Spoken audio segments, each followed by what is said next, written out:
Жастайынан жесір қалдың ғой, еркек исін сағынған боларсың, деді ол. Жай ғана, бірақ даусы жүрегімді тіліп өтті. Бұны айтуға кімнің хақысы бар еді? Бірақ ол Ерлан, марқұм күйеуімнің әпкесінің күйеуі. Мен үшін жезде. Алайда соңғы жылдары екеуміздің арамызда үнсіз бір түсіністік, көзқарастағы үнсіздік пайда болған еді. Ол бұл сөзді жай айтқан жоқ. Көзіне қарадым. Кінә да, мейір де жоқ. Тек ішкі әлдебір арпалыс тұнып тұрғандай. Мен үнсіз қалдым. Не ашулану, не жылау, не күлу ешқайсысы болмады. Себебі ішімде бұл ой баяғыдан бері жай ғана ұйықтап жатқан еді. Ол оятты, жауап бермедім. Жүрегімде әлдебір тыйым салынған есік сықырлап ашылып бара жатты. Сен де жалғыз, мен де жалғыз. Ерлан сол сөзді айтқаннан кейін бір сәт тыныштық орнады. Ас үйдегі іші қоңыр салқын, терезеден түскен бозамық сәуле екеумізді көлеңкемізді қабырғаға түсіріп тұр. Мен сені ренжіткім келмеді, деді ол бір сәттен соң. Бірақ сен де жалғызсың, мен де жалғызбын. Бұл жолы жүрегім дүрсілдеп соға бастады. Қанша жылдан бері үнсіз келген күй бүгін сөзге айналды. Ерлан, бұл сөзді айтуға хақың бар ма өзі, дедім. Даусым дірілдегенмен көзім тік. Бар, өйткені сенің көзіңді де мені көрдім. Сен маған бұрылып қарағанда әйел емес, жан дүниесі тыншымаған бір адам тұрды. Түн, үй, тыныш, балаларым ұйықтап жатқан. Бірақ мен жүрегімде бір аласапыранмен отыра алмадым. Терезеге қарадым, сыртта жаңбыр құйып тұр. Телефоным діретті. Ерлан, жауын астында келе жатырмын, сені көргім келеді, деді. Жүрегім атжал толады. Келме деп жазғым келді, бірақ саусақтарым қимылдамады.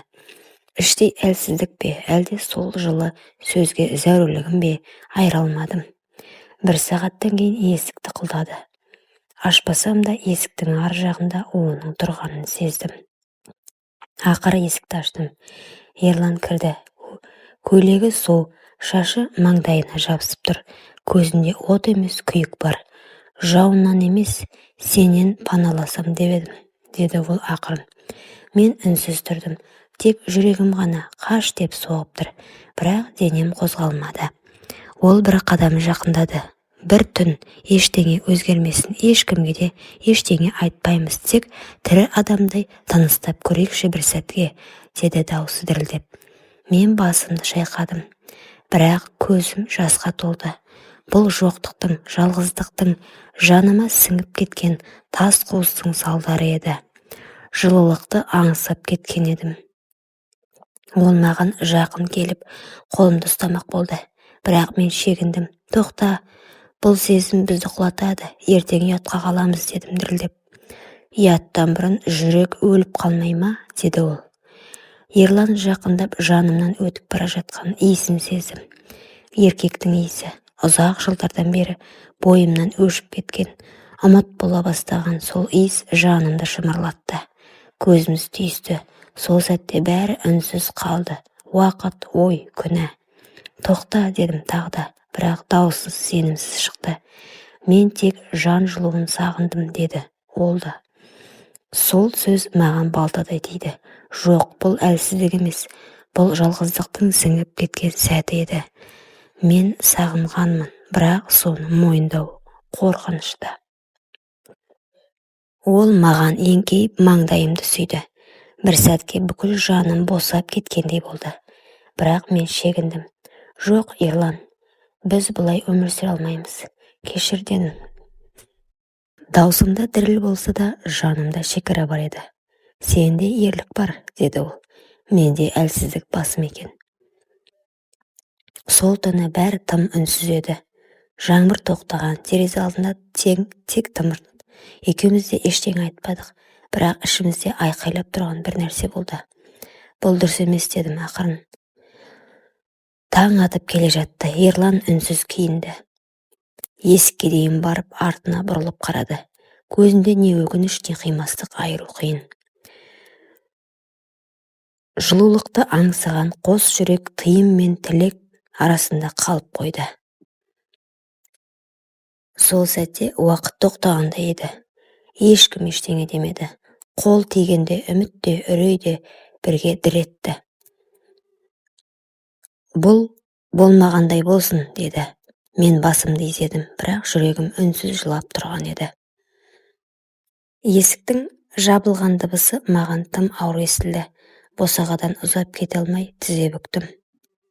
Бір апта өтті, бірақ ішімде бір ғасыр өткенде күй кештім. Ерлан сол түннен кейін келмеді. Телефонда үнсіз, мен де үнсізбін. Көрші келіншек үйге кіріп, соңғы кезде Ерлан көп көрінетін болыпты сен жақта, деп астарсыз жымиып қойды. Сол сәтте жүрегім шым етті. Ауыздан шықпаған сыр көз қарасқа айналып кеткен екен. Көшеде келе жатсам, кейбірі артыма қарап сыбырласқандай болады. Түнде жалғыз қалғанда сол түн санамда қайталанып тұрады. Ерланның көзі, үнсіздігі, сосын есік жабылғандағы үн. Бірақ сол сәтте өзімнен жеркендім бе, әлде сағыныма айыра алмадым. Күн шыққанда Ерлан күтпеген жерден есігімнің алдында пайда болды. Оның көзінде өткеннің ауырлығы мен сөзсіз өкініші көрініп тұрды. Мен келдім, деді ол. Барлығы қиындап кетті. Сен де, мен де. Енді бұрынғыдай емеспіз. Мен ішімдегі дүрбелеңді ішімде ұстап тұра алмадым. Бізге бұл өмірде бәрін қайта бастау керек шығар, дедім мен. Иә, деді Ерлан. Бірақ әрқайсымыз өз жолымызды табуымыз керек.